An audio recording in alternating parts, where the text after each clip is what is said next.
Hi, Jill here, and I had talked in a previous video about showing you how I made the rooster on this card.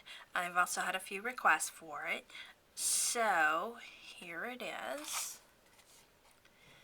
And again, this rooster's flocked. He looks a lot better in person. I just don't know how to describe it. He doesn't look so fuzzy on the edges. I mean, of course he's fuzzy, but blurred, I guess is the word I'm looking for. He's got a really cool feel to him because he's flocked. So what I used is these little jars of flock, and I got these at Michael's in the dollar section. They're Studio G, and I really like the way that they work. They come in groups of 4 for $1. And when you use your coupons on them, they're an even better deal. So, like I said, they're just in these little self-contained jars. And these are from a few different sets. And as you can see, they come quite full. So we're going to use this rooster image. It's from Posh stamps.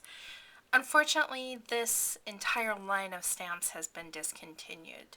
So when the Groenings retired, they were going to have their line of stamps made by I Break for Stamps, and I guess they decided to retire their stamps as well as their name, which is unfortunate because they had some really cool images, and of course I Break for Stamps I think was going to do some really great things for them.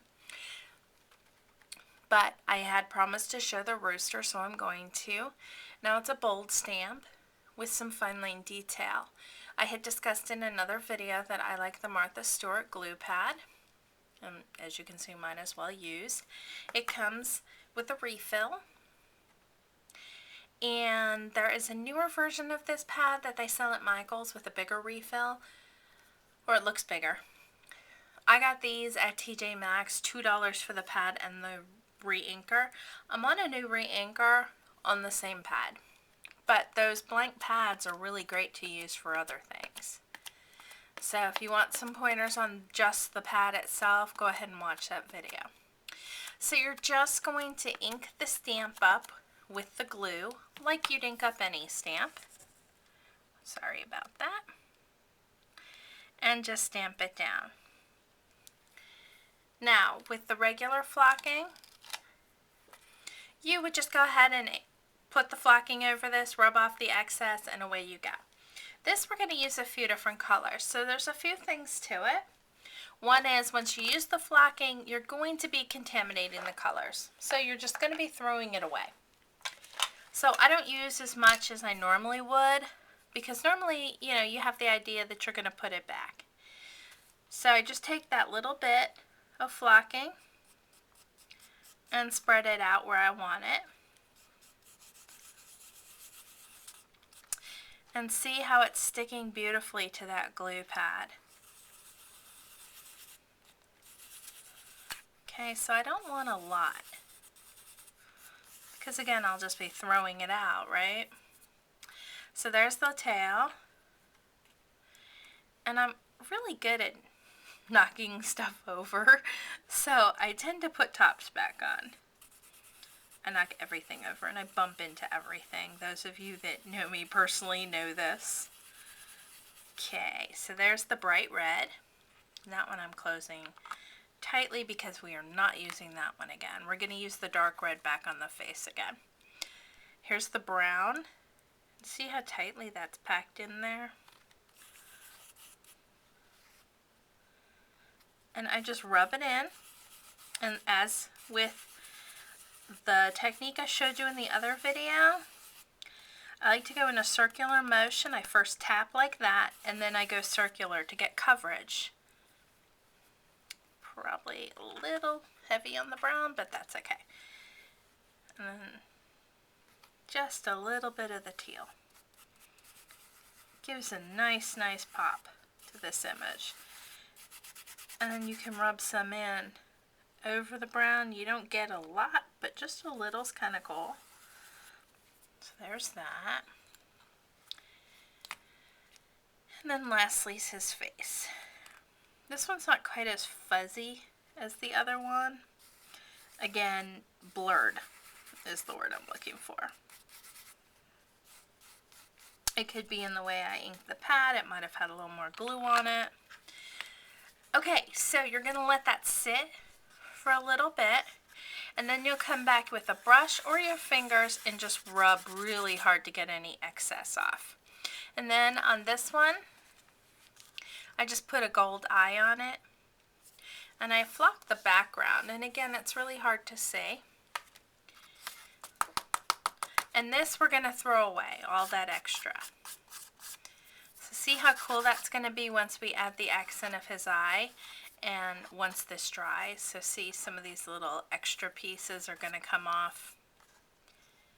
And that's all there is to it. Another thing that I did that was kind of fun was I added flocking to some brads. Now these little stinkers are really hard to find. They're just old-fashioned brads, the brass ones. They're really long, and I got these at the office supply store. I got 100 for like $2. And the reason I wanted these is just because they're nice and big. I plan to glitter some, and they make a nice big impact.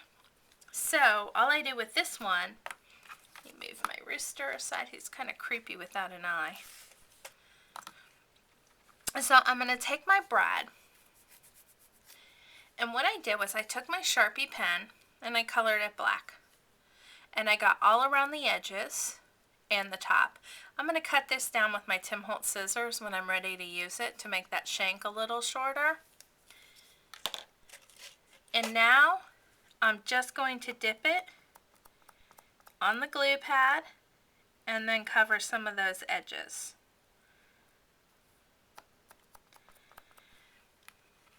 Now I had shown in my other video, I don't think you can see that I went out and I got some Martha Stewart flocking, excuse me here, because I did use all of the small jar and it was on sale. So let me get the glue pad out of here. And I just put some in actually a brad container from Stampin' Up.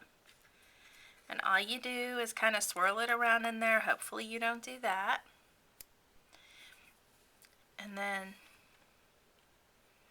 you're going to push it down into the brad. Do it a second time.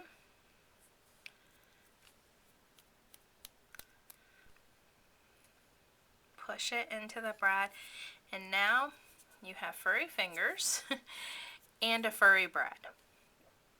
And I think that's a really cool accent. Like on this, probably should have just done a burgundy one to match for the center of the flower. Wouldn't that have been cool? And I have found that it's important to color it before you use it. And another thing, don't use your flock straight on your nonstick craft sheet.